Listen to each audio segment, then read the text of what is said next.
குழந்தைகளுக்கு ஒன்றும் இப்போ எல்லாமே வேறு ஆர்வமாக இருப்பாங்க, டான்ஸ் பார்க்கணும், டயர்டாகவும் இருப்பாங்க.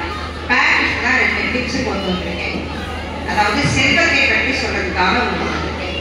செல்வம்னா காமனா உங்களுக்கு தெரியும் இல்லையா? செல்வம்னா என்ன? செல்வம்னா என்ன? பணம், காசு எல்லாம் சொல்லுவோம்.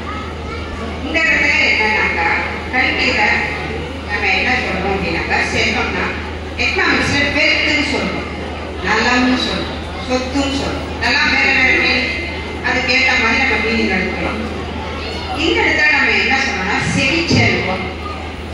செவினா என்னன்னு தெரியும். செவினா என்ன? இந்த காது வந்து செல்வமா யார் சொல்றாரா? திருவள்ளுவர் சொல்றாரு. அந்த எல்லா உறுப்புகளுக்கும் அந்த சிறப்பை காதுக்கு மட்டும்தான் கொடுத்தாங்க.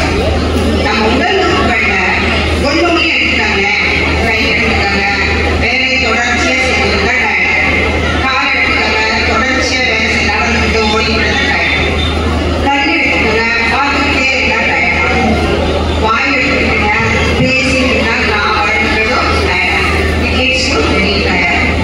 ஆனா காதுகளுக்கு மட்டும் என்ன கிடையாது? கிடையாது.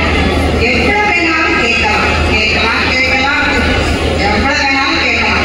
படுத்துக்கிட்டு கேட்கலாம், ஓடிட்டு கேட்கலாம், ஓடிட்டு கேட்கலாம், நின்றுட்டு கேட்கலாம், கிச்சன்ல ரேடியோ போட்டு கேட்டுட்டு இருக்கோம். எப்பவுமே இல்லையா? நம்ம மட்டும் வேலை நடந்துகிட்டே இருக்கோம், அது காதில் வாங்கிக்கிட்டே இருக்கும். அப்ப கேட்கும் திறன் வந்து நமக்கு அப்படியே என்ன மனசுல பதிச்சுக்கிட்டே இருக்கும். அதான் செல்வத்துள் செல்வம் செல்வம் அச்செல்வம் செல்வத்துள் எல்லாம் தலைக்கிறார். நாம் பெற்றோருடைய எல்லா செல்வங்களும் சிறந்த செல்வமே செவிச்செல்வம் தான். அந்த செல்வத்தை எப்படி செய்யணும் முறையா வகைப்படுத்துகிறார். பேரண்ட்ஸ் சொல்லுன்னு தான் நான் சொல்றேன். குட்டீஸ்லாம் சொன்னா இந்த வயசுல எதுவுமே புரியாது. ஓகேவா? அந்த செவிச்செல்வத்தை முறையா பயன்படுத்துறேன். சொல்ல வேண்டிய காரியங்களை, கேட்க வேண்டிய விஷயங்களை மட்டுமே இந்த குழந்தை காதல நாம் புதியவற்றை தடுக்க வேண்டும். நல்ல சொற்களை பேச வேண்டும், நல்ல செயல்களை செய்ய வேண்டும். அது மாதிரி நல்ல சொற்களை பிள்ளைகளுக்கு கேட்கும் நீங்கதான் பழக்கணும். அதாவது இந்த சமுதாயத்தில் பார்த்தீங்கன்னா 2 பொறுப்பு.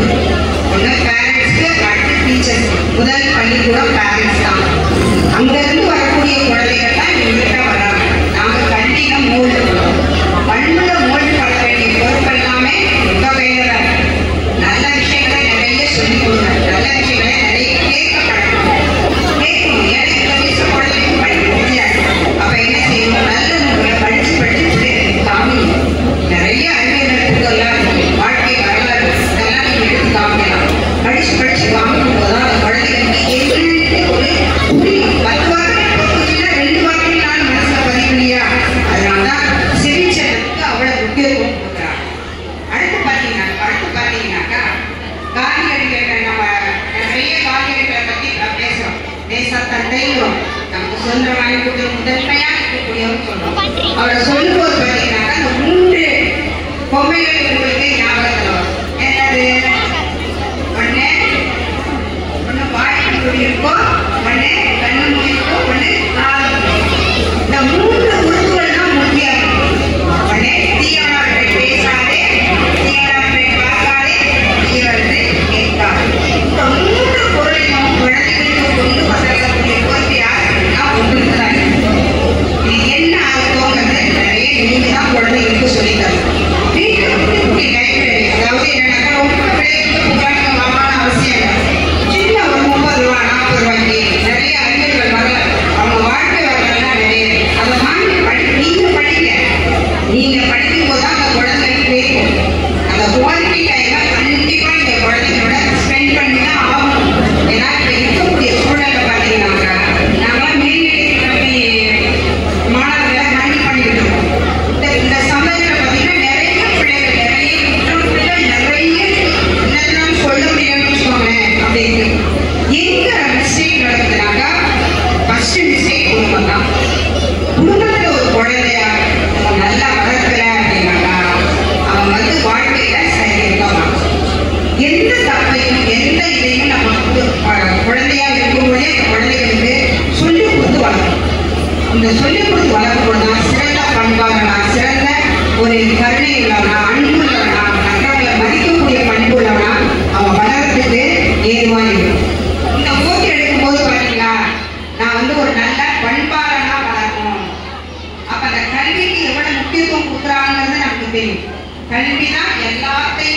தவிடுபடியாக்கக்கூடியது. நம்பி உயர்ந்தனார் தாழ்ந்தனார் ஏழையார் பணக்காரனார் எல்லாத்தையும் மாற்றக்கூடிய அமைப்பு எதுக்கு இருக்கு அப்படின்னாக்கா கல்வி தான். A good weapon தான். எஜுகேஷன் தான் a good weapon. பாத்தீங்கன்னாக்கா நெல்சன் மண்டேலா கேள்விப்பட்டிருப்பீங்க. ஆப்பிரிக்காவுக்கு விடுதலை வாங்கி கொடுத்தவர். அவர் என்ன சொல்வாரு, எவ்வளவு போராட்டங்கள் இருந்தாலும், எவ்வளவு சோதனைகள் இருந்தாலும், எவ்வளவு கடினமான சூழ்நிலை இருந்தாலும், எவ்வளவு ஏழ்மையா இருந்தாலும், உங்களுக்கு பெரிய மாற்றங்களை கொண்டு வரக்கூடியது எது ஒண்ணுனாக்கா கல்வியில மட்டும்தான் மலர்ச்சியை கொண்டு வர முடியும்.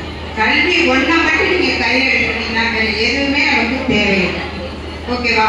அடுத்து பாத்தீங்கன்னா இது ஒரு சமுதாயம். இந்த சமுதாயத்தை எடுத்துக்கிட்டீங்கன்னாக்கா ஒவ்வொரு பேரண்ட்ஸும் கண்டிப்பா ஒரு பொறுப்பு இருக்கும்.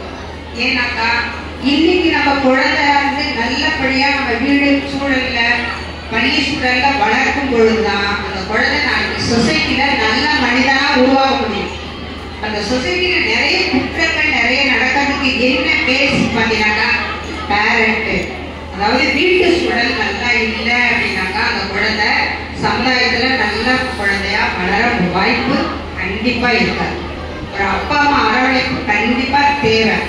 மற்றபடி ஸ்கூல்ல ஆசிரியர்கள் எல்லா பண்புகளையும் நாம சொல்லி தருவோம். பேசிக்கா இருக்கக்கூடிய குடும்ப நல பண்புகள் அத்தனையும் ஊட்டக்கூடிய பொறுப்பு யாருக்கு இருக்குனாக்கா தந்தை தலைக்கு மட்டும்தான் இருக்கு, எதுவுமே கிடையாது. அடுத்து பாத்தீங்கன்னாக்கா நிறைய பிள்ளைகளுக்கு சொல்லுங்க, கதைகள் சொல்லுங்க. கேட்க கேட்காம பிள்ளைகள் நிறைய இன்ட்ரெஸ்ட் ஆவாங்க. நிறைய விஷயங்கள் நிறைய வாய்ப்புகள் இருக்காது. இந்த காலத்துல நிறைய வாய்ப்புகள் குழந்தைகளை முன்னேற்றத்துக்கு எல்லா வாய்ப்புகளையும் நீங்க பயன்படுத்திக்கலாம். நம்ம குழந்தை படிச்சுதான் ஃபர்ஸ்ட் ரேங்க் வாங்கணும்னு நீங்க நினைக்காதீங்க. குழந்தைகிட்ட என்ன திறமை இருக்குன்னு ஐடென்டி பண்ணுங்க. ஐடென்டி பண்ணி அந்த குழந்தைய அந்த திறமை உள்ளவனா மாட்டுங்க. குழந்தைய தயவுசெய்து கம்பேர் பண்ணாதீங்க, கம்பேர் பண்ணி பேசாதீங்க. இந்த மாதிரி இருந்தா இந்த மாதிரி ஆகலாம், இந்த மாதிரி இருந்தா இந்த மாதிரி ஆகலாம், இப்படி படிச்சீங்கன்னா அப்படி ஆகலாம் அப்படிங்கிற உதாரணத்தை சொல்லுங்க. Don't compare the others. அடுத்து பாத்தீங்கன்னாக்கா ஒவ்வொரு தலைவர்களோட வாழ்க்கை வரலாறையும் எடுத்து சொல்லுங்க. பேசிட்டு போதாதான் சொல்லிக்கிட்டே இருக்கும்போதுதான் குழந்தைகிட்ட மாற்றங்கள் வரும். இந்த வருஷத்துல பசுமார தாண்டி போல பண்ணி பெரிய பிள்ளைகள் ஆயிட்டா மேல்நிலை கல்விக்கா அவங்க மோல்ட் ஆயிடுவான். அது மோல்ட் ஆயிடும். அந்த நல்ல பழக்கங்கள் அதுவாகவே இருக்கும், கெட்ட பழக்கங்கள் ஒன்ஸ் மாறவே மாறாது. இந்த சிறு வயதிலே படிக்கக்கூடிய கல்விதான், சிறு வயதிலே செல்லக்கூடிய பண்புகள் தான் ஒரு சிறந்த மனிதனை உருவாக்கும். பெற்றோர்கள் உங்களுக்கு நிறைய கடமைகள், அந்த கடமைகளை நீங்க தவறாம குழந்தைகளை நல்ல குழந்தைகளை உருவாக்கி இந்த சமுதாயத்துக்கு குறிக்கக்கூடிய கடமை ஒவ்வொருத்தருக்கும் இருக்குங்கிற நன்மையை சொல்லி விடைபெறுகிறேன். நன்றி.